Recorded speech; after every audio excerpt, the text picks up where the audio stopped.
Welcome to the Encore Audio Archives YouTube channel. I'm Taper Dave, and this is my channel. I've uploaded hundreds of talks here that I've recorded at meetings in West LA, and I've also recorded conventions starting in 2013. I've got a bunch of those up. And Walt and Mary Murray, the original owners of Encore Audio Archives, started the company in the 80s, and Walt recorded Joe and Charlie's and a bunch of stuff down in Vista, California. My sobriety date is June 20th of 1994. I hope you find something you like, so please like and subscribe to my channel and comment down below. If you want to hear something that I don't have or that you don't see, I'll see that I get it. Anyways, take care and have a great day if you want to. Please join me in welcoming our speaker, Mike.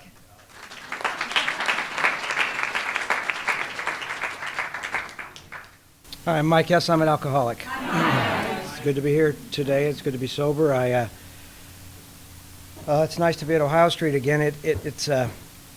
I'm disappointed that there weren't some other speakers, though. I prefer to make fun of people when I talk, and I have no one to really make fun of except by looks. Not that it really matters, but I've had a pretty good morning so far today, and it's been nice to be asked to come down here. It's been a strange week for me. I'll tell you, I'm a little disjointed in a certain sense. My mother died a year ago next month, and we were finally cleaning out the house all week, and it's been one of those strange weeks. A lot of happy memories and a lot of sad memories, and I think about her often, especially when I'm in an AA meeting, because she was the person that changed everything in my family for us to get sober, and I'll get into that real quickly. I'll tell you, it's like I've been sober since May the 30th, 1980, in case anybody cares besides me. It's been a little over 30 years, 30 and a half years, and I'm one of those kind of people, if you're really new, I saw a couple of you stand up and bravely say who you were. I used to dread that part of a meeting more than anything else. I was watching everybody this morning, sitting around talking and laughing and having a good time, and I realized how difficult it has always been all my life just to mix. How to come in somewhere and to truly be, as long as I got a couple friends to hang out with, or if I'm drunk or if I'm loaded enough, it's pretty easy. But otherwise, I say it like this, I'm never one of those kind of people who ever joined any kind of like animal clubs, you know what I mean? I was never a moose or an elk or anything like that. I just don't like to hang around people like that. I come from an Italian family. I was born in upstate New York, and everybody in my family was in the liquor business one way or the other. Some of them had legitimate jobs. A lot of them, I don't know what they still did to this day for a living, but I admired all the men in my family. Sorry to interrupt your viewing. Taper Dave here. Just wanted to take a second to ask you to like and subscribe to my channel. Let me know if you like what you're listening. I've got some very good talks here, and this one's a great one. Just curious, do you think this is better than Zoom? Tell me what you think. My father's an alcoholic, was an alcoholic before he died. I was in the bar business and ran nightclubs, and it was a glamorous life for me to watch. Everybody in my family were gamblers. I mean, we were a host of gamblers. I was talking to my brother the other day. When we were kids, we'd go to the track. That was our social life, and I spent more time there than probably anywhere else as a child. And it was fun to go to the racetrack and pick up the losing tickets and see people like you. And I would, I'd be there and I'd look across and there'd be my grandmother wandering through the stands somewhere, and then I'd see an aunt and a couple of uncles, but in spite of all that, everybody still had their bookies. We had like a little rule in our family. If you could get something illegally, it was always better. There was just, even if you had to pay more, there was something about it. Our family dog was, I've had a debate with my mom on this up until she passed away, because I was under the impression that our family dog had been won in a poker game. And she heard me speaking one night, and she said, "You're wrong. That's not true at all. He was won in a craps game." And I don't know what the truth was. Now we had those kind of values on one hand, and on the other we were raised very strictly. I was raised and sent to Catholic school most of my life, if not, it seemed like all of it, but a good portion of it, which turned out to be a good thing later on for me, because in the shortened time here, I'm going to tell you it like this. I often think, what story can I tell at a meeting, especially if somebody really is new to AA, to identify as an alcoholic? And the truth of the matter is, I don't know, because nothing impressed me as being truly alcoholic when I first came to AA. And here's what I mean by that. There weren't enough drunks to make me alcoholic. I knew I was a bad drunk. If you said to me it's a meeting of people who get drunk all the time, well, that's me. But if you said, are you alcoholic, all of a sudden the question was, I'm not so sure anymore.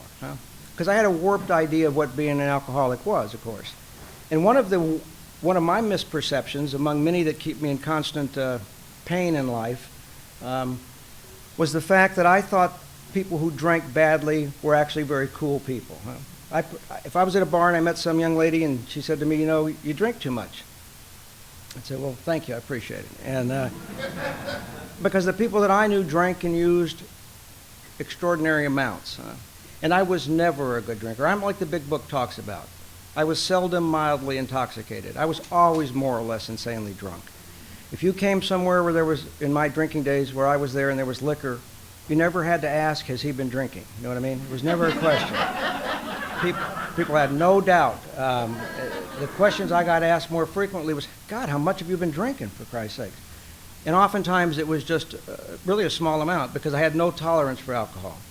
I'll tell you real quickly about my drug use, even though this is an AA meeting, because it affected my decision as whether to stay here or not. The same summer that I started drinking, I was 17 years old. And I'll give you the short version of this one too. But it's also a historical lesson, so I'd like you to pay particular attention. Back in my day, the best value in narcotic sales were bennies. They were the big, fat, white, double-scored tablets. You paid $1, and you got 10 of them, and they really worked. And I'll tell you my first experience with that, too, because it was very clear in my mind. And I try to, as you can tell, I'm pretty hip. I try to use today's hip language, and so I'll emphasize words so you'll know when it is here. I called my connection. And I ordered $1 worth of bennies. And in those days, I drove a '56 Volkswagen. It had blue-tinted windows. When I would drink a Coors beer, I would pull the label off and stick it on the window. I had no muffler, and whenever I was pulled over by the police, I would complain about, why do you pick on me? I mean, it was the kind of... And I went over to pick up at the Connections, and I had actually believed somehow the police found out that I'd made this big score. I don't know how I thought they knew, but I thought they knew, and so I made a lot of evasive moves. Turned off my lights, hid. Took me 20 minutes to go 2 miles. And I got over there, and this guy runs out, and he said, I couldn't get you the bennies. Do you have $5? And that's all I had. I had one $5 bill, and I gave it to him, and he said, I got you this. It's called methadone. And all methadone is the grandfather of methamphetamine. And he gave me this little tiny aluminum foil packet, and I sped away to avoid capture. And now, you know I'm lying already because you can't speed away in a '56 Volkswagen, can you? I putted away, but I did avoid capture that night, and I opened up the packet, and it was powder, and he hadn't given me any instructions on what to do. And so I put a little bit in my mouth, and I waited upwards of a minute and a half. Realized I'd been cheated, and I put it all in my mouth. My mother would stay up no matter what condition I was going to be in until I got home. And I'd come home beaten up, after I'd been arrested, whatever, rolled the cars. I mean, she would always be up. And on this particular night, I got home early. And I came through the door, and my dad happened to be there that evening. I'm never sure why he was home, but he was home. And I'd been one of those kind of sullen teenagers who hadn't talked much.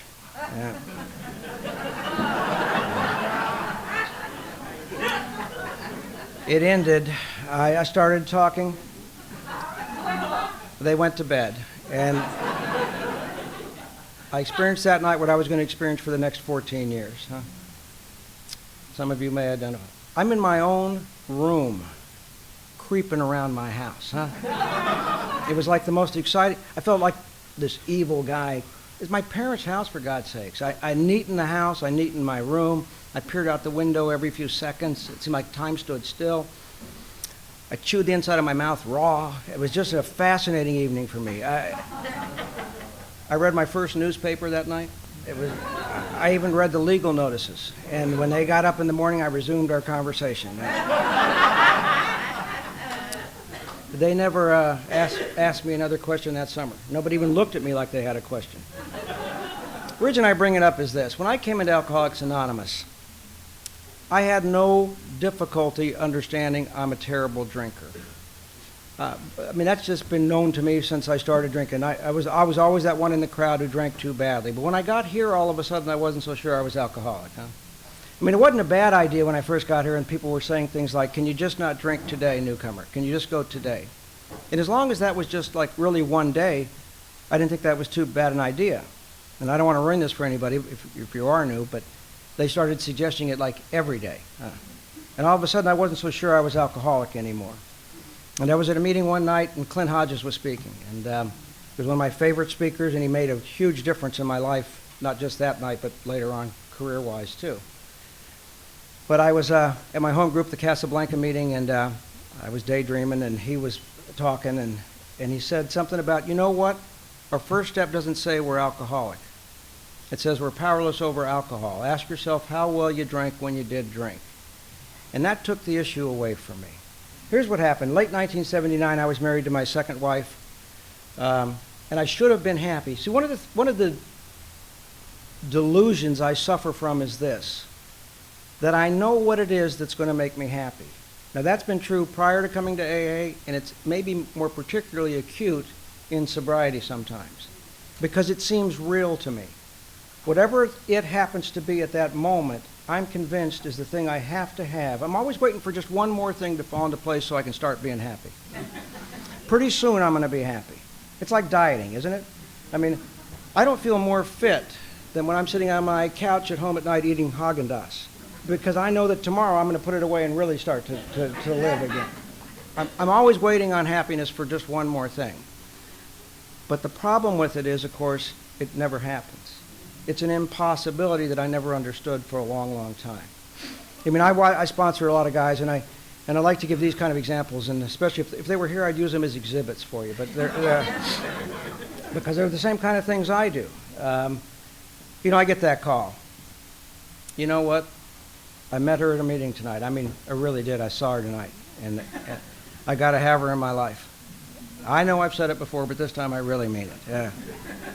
If I can just have her in my life. And he gets her. And 6 months later, I get the call. If I could just get her out of my life, I would be happy. It's the same thing with jobs, and I've done it with jobs too. If I could just have that particular job, finally the pressure would be off. Good God, I need that job. No, this is the perfect job. I thought this last one was, but this one is the perfect job. Until the job comes, and then it's just full of humans again. Huh? It's full of people who don't really appreciate how smart I'm the only one that works. Did you know that? At work. Other people get promoted that shouldn't be promoted. I mean, just a horrible array of things happen, so I got to have a new thought. And that torture is what leads somebody like me, I think, to finally really have to drink and use just to blot out reality. Because I know what Bill Wilson was talking about when he wrote about having those childhood fears and those anxieties that made me have to be a number one man. You know, I've been pretty fortunate, even sober, in the things that have happened for me. But the reality is, every special good recognition or anything that ever comes has to carry with it an ending somewhere. And I'm the kind of person that just doesn't have the kind of emotions that like to take on reality. So late 1979, I'd been the top salesman in this company I'd been with. I had more money than I'd ever had. I was driving my Mercedes. I had a big home. I had all the stuff going for me, and I had never thought more about suicide than I had those last 6 months. I thought about it not just as a little story to get some attention. I really wanted to die. I was just so... what I was experiencing was something that you have a phrase for that I couldn't put into words. It was pitiful and incomprehensible demoralization. It's that feeling like it's just never really going to get any better. Or there'll be some relief today. But I'm tormented with those kind of emotions. And I went up to Las Vegas, and I had one of those spectacular weekends that I had everything come true that I wanted to come true. But I'll leave the details out. I'll enjoy them for a second, and then I'll move on. And my last night there, this young lady I'd met had come over, and I was playing poker. I'd fancied myself to be a professional gambler. Was going to be. It's hard to do that on the dollar tables, but I tried hard. You know, look, another day of work, $18. That's good. And so she was sitting at the bar, and I went over there, and they were drinking kamikazes, and I had a few to be social, and then somebody gave me a Quaalude. Came out of that blackout in the public restroom of this big casino, standing at a urinal, some guy shaking me saying, "Are you okay?" Now, luckily, he was shaking my shoulder and saying, "Are you okay?" I went back into the blackout, and I came out of it in my room. I was upstairs, and it was morning. I was still dressed the way I'd been the night before. I was laying on my back, and this is what a studly, glamorous man I'd become. I vomited on myself straight up. Now, I hadn't vomited since I'd been a kid from drinking. But that morning, I was laying there in my own vomit. I'd learned here that people choke to death from that, but I didn't know it then. I kind of wish I had that morning, but because I had the worst I got up, I got in the shower to clean up, and I got sick again. And it was a violent hangover. And I went home, and what was different in my house was this. My mother had started going to Al-Anon in about December or January. And my then wife started going with her. And all of a sudden, things at home were much different. There's one thing I can't stand, and that's to be ignored. You know what I mean? And my then wife learned detachment. She missed the with love portion, but learned detachment.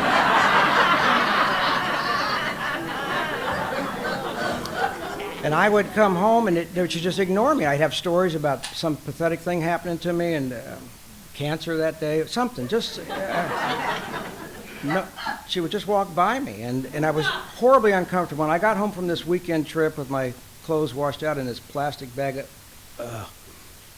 People had been saying to me, "Why don't you go to Alcoholics Anonymous?" For a while, for a few months. My boss at work started telling me that, even though I was his #1 salesman. She'd said it, for God's sakes. Strangers at the mall seemed to be saying it. "Why don't you go to the AA?" I'd never been, didn't want to go, didn't have any desire.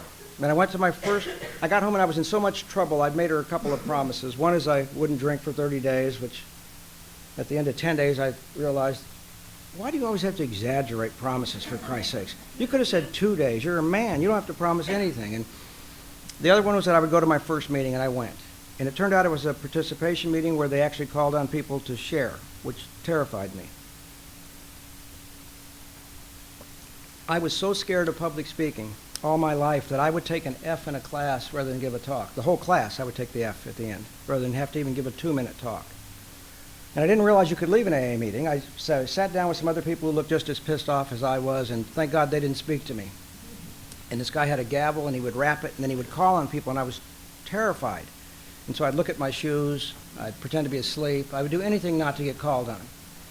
And then as soon as he didn't call on me, my feelings were hurt. It was like, God damn it, you know, it just was a horribly emotional evening. And I got home and my wife asked me, "What do you think?" And I told her how terrible AA was. I made her a promise I wouldn't drink for 30 days if she'd never mention AA to me again.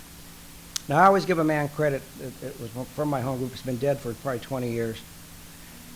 But he went to his first meeting and he described having the same kind of feelings. Out of place, didn't like it, felt embarrassed, ashamed. I mean, just, well, you probably know. And but he was smarter than me. He was like an AA genius. He went home and his wife asked him, "What do you think?" And he told her he thought AA was wonderful, that it was would help him, her, the kids, the dog, everybody. It was a perfect program. But he said there was only one problem with it in Riverside, which is where I got sober. He said it was such a popular organization, it was full. There was no more room. And he didn't stop with that. I thought that was brilliant enough. But he said that he was on a waiting list. And they told him that she was not supposed to get mad if he drank while he was on the waiting list. They would call as soon as there was an opening. I sat there in awe of that man. It was like the best message I'd ever heard in an AA meeting. So if you need a story to take home, then I brought it here today for you to say. And here's the reason I don't mind saying it. On May the 30th, 1980, I woke up. I'd been away from home again, spent the night somewhere else. There was animal hair all over me. I had the same thought. I said, please, no. As it turned out, a cat had slept on my head, my eyes were... It was like 6 in the morning. I went and I took a Black Beauty for a little energy. Went to the Del Taco for a chocolate milkshake for some nutrition. And bought 2 tall cans of Coors. And I had that feeling that I can get sober too. It's an aloneness that I can't put words to exactly. It's a sadness, but it's I had places to go. I still had people I drank and used with. I could have gone to any of their places. There was action going on there that morning. But I was just lost and sad in a deep way. And I started nursing one of the beers. And they had a treatment center where I'd gone to my first AA meeting. And as it turned out, I ended up checking myself in there that morning, put the other can of Coors in the hedge for a snack for that afternoon, and checked myself in, and I've never had to drink or use since then. I believe this: when it was my time to get sober, it was my time to get sober. Whether I knew it or not, whether I was comfortable in AA meetings, whether I liked talking to people or not, whether I understood anything or not, it turns out in hindsight it didn't make any difference. I thought it did, but it didn't make any difference. My last Sunday night there, I was one of those terrible patients. I didn't want to get sober. I was going to move to Newport Beach, get a divorce, and change careers. I had ideas. And the last Sunday night there, every Sunday they said the H&I, the Hospital Institutions panel, is here. And it would frost me that they would come and bother us on a Sunday night. It made us turn off the TV and go. And the thing that bothered me even more is how petty I truly am. It was always one guy on the panel. And I would point out to the other patients, that's not a panel, for Christ's sakes. You've got to have at least 2, maybe 3 to be a panel. And they'd say things to me like, shut up. And I was in there on Sunday night daydreaming, like some of you were doing, and the panel's babbling on like I'm doing, and he goes, you want to know what I found in Alcoholics Anonymous? And I thought, no. I don't want to know. It woke me out of my own self-absorbed thinking for a moment. It irked me so much. And he said it a second time, which really pissed me off. He said, you want to know what I found here? And I'm thinking, no, pal, I don't want to know. Nobody wants to know. Nobody cares what you found in Alcoholics Anonymous. I've been going to meetings for 3 weeks. I knew what he'd found. He'd found God, hadn't he? Oh, yeah. He made friends. I had friends. Better yet, maybe on a good day, he found a potluck somewhere. Yay, all right. I'd love to join. And but he said, I'm going to tell you what I found. I'm thinking, then why'd you ask us? It was just, And he said, here's what I found in Alcoholics Anonymous. He said, I have a higher degree of mental comfortableness. He said, I have peace of mind. He stunned my mind into shutting up for a few minutes. I've never had peace of mind. I didn't know anybody who had peace of mind. I ran with people who were 10 times cooler than him, better looking than him, had more girlfriends than him. And he described his life, and it made an impact on me. He said he was going to go home to a wife he wanted to go home to, period. That in and of itself got my attention. He said he was going to get up in the morning, fix his lunch, that he was a butcher, put it in his lunch pail, and then have breakfast with his children because he wanted to. That he was going to go to work and give them 8 hours of work for 8 hours of pay. That he was going to come home to his family because he enjoyed it. Then he was going to go to a meeting, smoke cigarettes, drink coffee, and he'd never had it so good. When he left, I went and read the big book, Alcoholics Anonymous, for the first time ever by myself in my hospital room. To this day, Bill Wilson's writings, especially the big book, talk to my heart in the same way, because my emotions are not like that. I am not content. You can give me the world and I'm not content, because it can't fill the hole that's been inside of me all these years. I was new enough that when I got out, I got a sponsor, and he'd just moved out to Riverside from the Pacific Group. And had I known that, I would have never asked him to be my sponsor. And he started making me take actions better than the way I think and feel. He ruined my whole lifestyle. I was going to move to Newport, I told you, get a new job. He told me I wasn't going to make any major changes my first year of sobriety. I didn't ask him for that kind of help. I'll give you some examples of the ways he did help me. At home, I was trying to get out from that marriage, and The best one he gave me was this. He would tell me things like, I want you to go, I would tattle on her a lot. So he'd say, I want you to go get a little card, write, love Michael on it, put it where she does her makeup. And her response back to you is none of your business. Now, I get morals whenever it's convenient for me to have them. So I would say to him, Don, you want me to lie? And he'd go, it's not a lie to you. You don't know what you think. Just shut up and do it. So I'd go do it. And he would say her response back, if she tells you she loves you, great. If she tells you to go to hell, you're not to say a word. Then I would tattle again the next day or two. So you'll get her some flowers, just a cheap bouquet somewhere at the supermarket. Put it on her pillow at night. Little card, love Michael. One night we were coming down here to a meeting at Wednesday night, and she said, where are you going now? I've been sober about 3 or 4 months, and I said, I'm going to West LA with Don. And she said, I don't think I like him either. So I saw a way out of that year deal. So on the way down here, I said, you know what? She doesn't like you either. And I thought he was going to say, get out of there. She's dangerous. Instead, he said, I want you to get up in the morning and fix her a cup of coffee. I said, she's not up when I get up. He said, well, put some aluminum foil over it and put it on the side of the bed. Now, my manhood was gone that morning, right? I mean, I'm doing it, but I hadn't been in an emergency room in 3 months, hadn't been contacted by the police, nothing. And I'm fixing coffee for somebody that earlier in the evening I'd thought about choking to death. And so, no, I mean that. And he made me do that every single morning. And this is one morning I woke up and there was coffee on my side of the bed. She had done it. And what I learned from that is this. If you want somebody to give you coffee in the morning, all you have to do is get up every day for 2 years and do it first.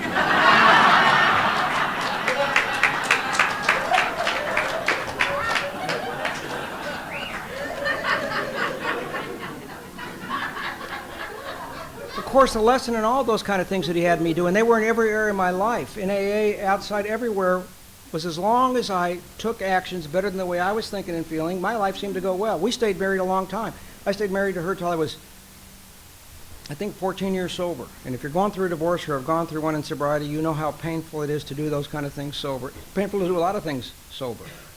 But there's no time for that one today. I want to get on to something more important. At the end of my first year of sobriety, I was broke.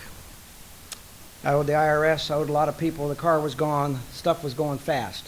And when God is working in my life, the single most important fact for me that will keep me in the dark and in pain is this. I cannot recognize when the higher power is doing things for me in my life. Oftentimes, I'm convinced that the event that has just occurred is the worst thing that could ever happen. And of course, with time, I know better. And so what I need is reassurance, over and over. And that's why I'm in AA. That's one of the main reasons I'm in here, because what we give each other, I think, is hope. When I'm in the pain that I can't handle, which could be minor for you, but it's the one I can't, you can always tell me over and over again, you know what, it really is going to be okay. When I stop at any given moment, even like this morning, and say to myself, suppose I'm in a terrible place, which I can frequently be. If it never gets any worse than this, can you really handle it? What if it never gets any worse? Because my fear is always the future pain. It's not the current one. The current one I always handle. I'm afraid of what it's going to feel like, or what it's going to be like when I don't have this or that, or her or this. It's always future pain. The current one may be bad, but it's manageable. So anyway, into that year I started applying for work. I finally got this job after several interviews. It seemed perfect. I realized there was a God. We used to go around and listen to Chuck see everywhere he spoke. And every time he would talk about surrender, quit thinking, I understood in a general way what he was talking about, but I couldn't get it beyond that. And I wanted to. Believe me, I would love to surrender. Wouldn't you like to wake up every day and just not really care and have it all be good? I mean, but that's not the emotions I was born with. And so I had to come here to learn to take actions that help me to surrender. Into that, I went to get the job. I was going to start work on Monday. I got there, and they told me there had been a hiring freeze. They couldn't reach me over the weekend. And all of a sudden, I had that disappointment one more time in the whole concept of a loving God. I think we as human beings, and I'll throw myself into that, the higher power for an awful lot of things that have nothing to do with God, which I'll get to in a minute. But at the end of that, I started blanketing all these kind of places for work, and to cut this way, way down, eventually I got a call. They offered me a job as a probation officer in Orange County working with gang kids in a little area called Tokerstown in Fullerton. I should have been grateful, and I was for almost a day. Until I went to work and they told me where I was working, and then I was going to quit. And Don told me, you know, you're not going to leave there for a year. He got caught up in this year thing a lot. And I was bitter and I was disappointed and I knew I should have just, anyway. Here's what happened for me. They gave me this little violent gang area, and he told me at the end of a year I could leave. And what happened was at the end of 2 years, I liked what I was doing. I liked my job. My emotions had changed. My perception of reality was different. And along with that, there's a law school in the territory they gave me, so I had to go right next door to the high school, next to the law school, all the time. And eventually I signed up to take an evening class and a weekend class, and I became an attorney. Now, on my 6th AA birthday, I got the results in the mail that I'd passed the bar. And I went to work as a real estate lawyer because I knew I should be rich and do nothing. And before I went there, by the way, I'd gone to see Chuck at his house one day, Chuck Chamberlain, and I was asking him, should I go to law school? And I made one of those horrible mistakes. Well, I asked him. He talked for about an hour and a half. I drove back to my office, and I didn't realize what the answer was. So I called him back, and I said, this is Mike. Do you remember me? And he said, well, yeah, you were just here like half an hour ago, for Christ's sakes. I said, I don't know what to do, because often in my life I don't know what to do. I hate decisions. I heard Clint say one time that he'd heard a lady at a meeting speaking, and she had been at the supermarket, and in the meat department, wished there was just one more kind of animal to pick from. You know, I understand that kind of thing. It's like, God, I just... I said to him, should I go to law school or not? And he said, what's your reason? And I said, self-improvement. And he told me, that's the worst reason on earth to do anything. He said, you've had all these years to improve yourself, and look at the mess you've made.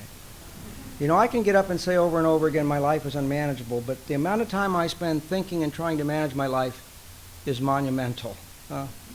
They're just words, because I try to manage it anyway. When I surrender, everything good happens to me. At the end of that year of working as a civil lawyer, I got offered a job to be work in the district attorney's office. Now, I've got a record, a small one, but it's a good enough one. And I've been telling the truth always about my drug use and alcoholism, and they hired me anyway. I'd never taken trial practice. I'd never been into a courtroom and watched a trial. On my 3rd day, they gave me a file. It was a driving under the influence case. They said, go do this trial. I said, I don't know how. And they said, well, the public defender's going to go first, do whatever he does, except say the opposite.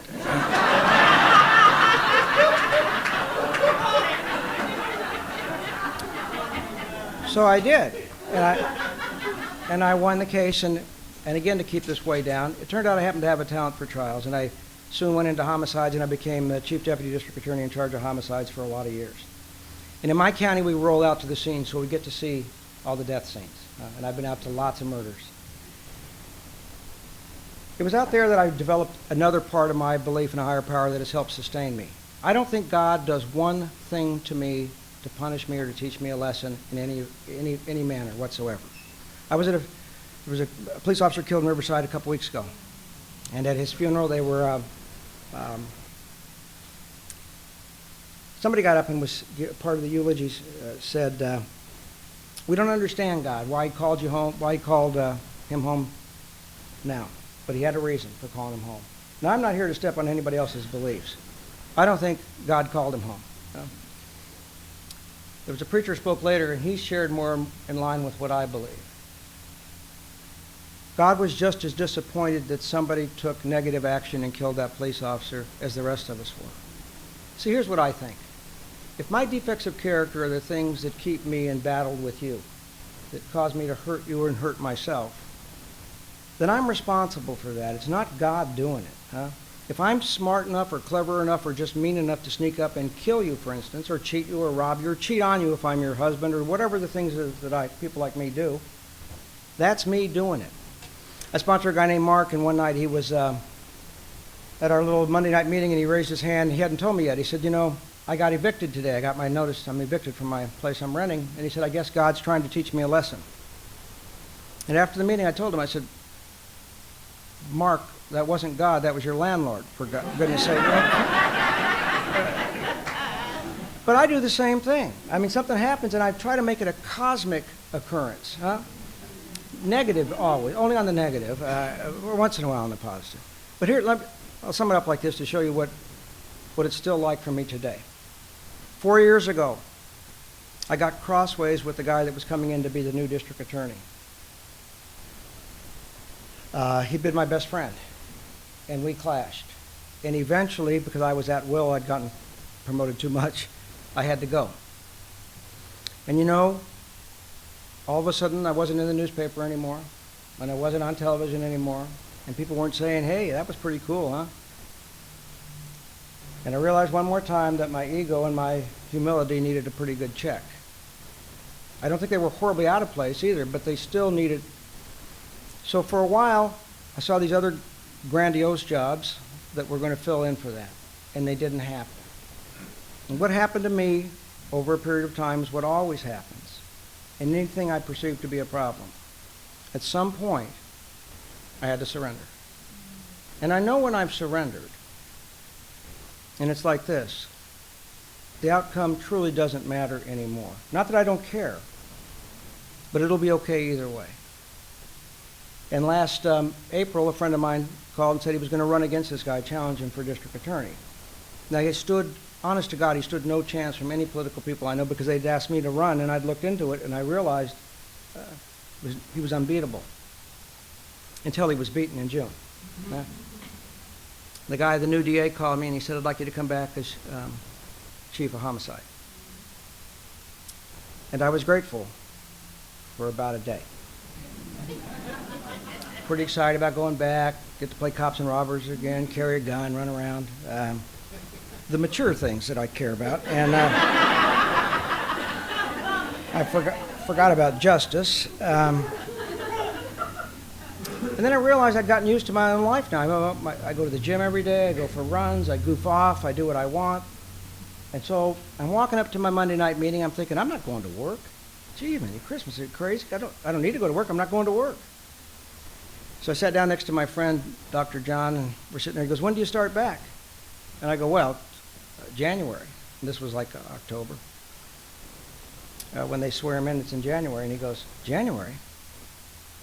What happens if he dies between now and January? What happens to your job? The meeting started, and I began to think of myself. I thought, oh, my God, I won't have that job. And all of a sudden, that job became the most important thing in my life. I needed to preserve his life some way. I need to keep him alive. I gotta go to work. I guess what I'm telling you is this. I've been saddled with a set of thoughts and emotions that are almost guaranteed by myself to keep me in a state of at least anxiety, if not greater. When in reality, I had that job and I was unhappy in that job and happy in that job. It's not the job. I had that person in my life and I was happy and unhappy with that person. And yet, leaving here today, my mind will come up with a new story. And that's the kind of story that if I'm not careful, and if I don't stay close to Alcoholics Anonymous and try to help other people, here's what I believe will happen to me. I believe I will die drunk. I don't stand here with the assumption that I'm okay, because I know how scattered I am. I know deep in my heart how, if it's sick, how sick I am. I know how fragile my kind of being can be. Because let something not go my way, in almost no time, I'm ready to give up. I'm ready to throw it all out. I can't see God anymore. I go to an Al-Anon meeting, a Men's Stag Al-Anon meeting in Laguna Beach on Tuesday nights when I can get down there. And I have an Al-Anon sponsor down there named Lynn Wilder. And Lynn's also very active in AA. And he gives me unbelievable guidance. And one of the things he's taught me is this. If I'm in competition with you in the world, I can't be surrendered. I can't be at peace. If I'm out every day trying to get your approval, I'm not going to get it, and I'm going to have to suffer. What I need to rely on, the only source from somebody like me after I've talked my problem to death with you is this. Either God is or he isn't. And I can run my life as if he truly is and take the consequences thereof, or I can run it myself. I'd rather let God run it. Thanks for letting me share.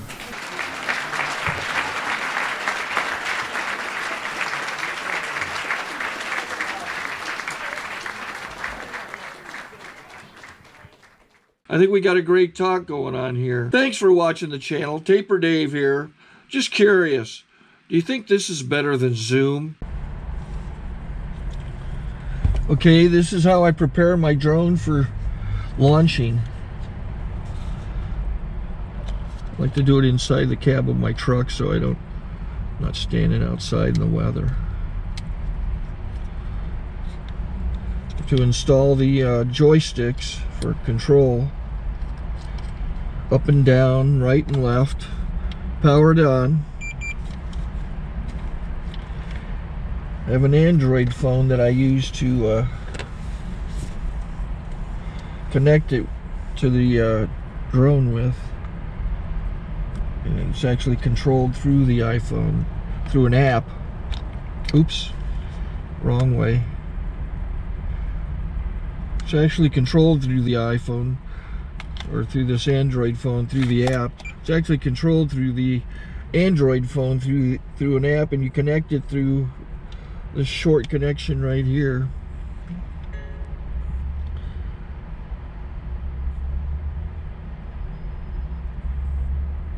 Remote control connected. Remote control's connected. So I pull out the drone. I have to extend the legs. Long legs extended first, then the short legs. Remove the gimbal protector. Set that aside, then power it on one short burst, then one long burst. I lay it down. So I have to go to calibrate. So the drone's not connected yet. It shows you here as this drone gets disconnected, even though the remote's powered on. So the drone has to establish it's connected. So I go into the app to calibration mode. First I'll calibrate the remote controller. Start calibration. Out, in, out, in, up, down, and then this little wheel is to control the gimbal. So it's calibrated. Go to gimbal calibration, start calibration, and then it calibrates the gimbal. I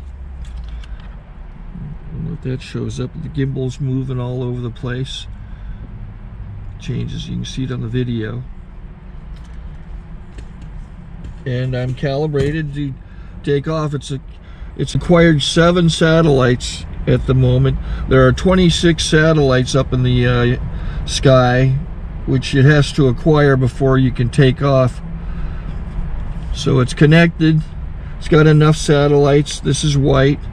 I can go to press this little arrow button, swipe right to take off, and it would start the motors if I slid this to the right. But I'll wait till I get outside. Don't want to do it inside.